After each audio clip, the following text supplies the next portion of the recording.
This is kind of the Pentagon has been hidden from public view, searching for UFOs. What started this program? Actually, it seems to be Harry Reid started it back when he was the majority leader in the Senate. He threw a couple $1 million towards the project, about $22 million. Not a big chunk of the defense budget. A little enough that it didn't go noticed until just recently. Now, they said they stopped it in 2012, but in that short amount of time, one of the things that we definitely saw this, the video that I believe is playing right there on the upper right corner of these two fighter pilots who see this unusual phenomenon that's flying around in front of them. And when you listen to these guys, you initially hear them say there's a whole bunch of them. And if you watch that little object in the middle of the screen, I mean, I'm an airplane enthusiast. That doesn't look like anything that I've ever seen before, unless there's some new kind of drone that can fly at 20,000 feet.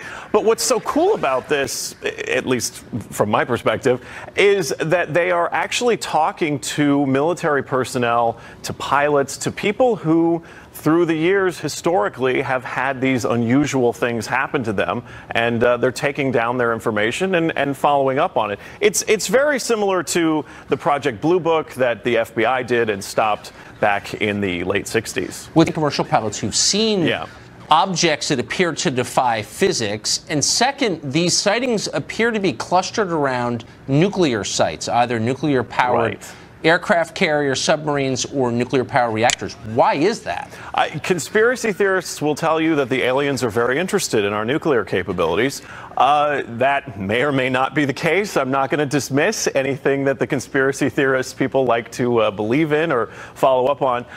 It could also be, and this is another reason why they kept this division going, it could also be our enemies, and it could be technology that maybe they have, and that's something that they want to keep an eye on. They want to keep an eye on our nuclear-capable submarines. They want to keep an eye on our nuclear power plants. They're certainly of interest to a lot of groups of people. Of course. That's another reason why I think having something like this is important, because when we say an unidentified flying object, that doesn't necessarily mean that ET is coming or Alpha is going to walk off the ship or we're about to have our close encounter finally.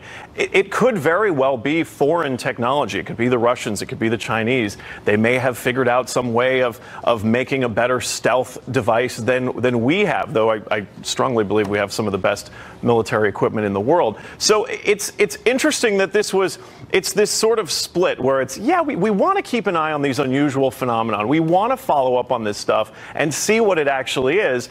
But at the same time, if what we're seeing is technology that someone on planet Earth has, we need to know about that. We need to keep an eye on that. We need to make sure that we're not being outpaced with our own technology. Yeah. I don't really see a non-terrifying explanation for any of this, I have to say. The only terrifying explanation would be if they're literally hiding something from us. If we have been visited by some terrifying creature that's being nice until they get our water. They're definitely hiding something from us. We know that. Brett, thank you. Oh, thanks for having me, Tucker. Good to see you. Good to see you.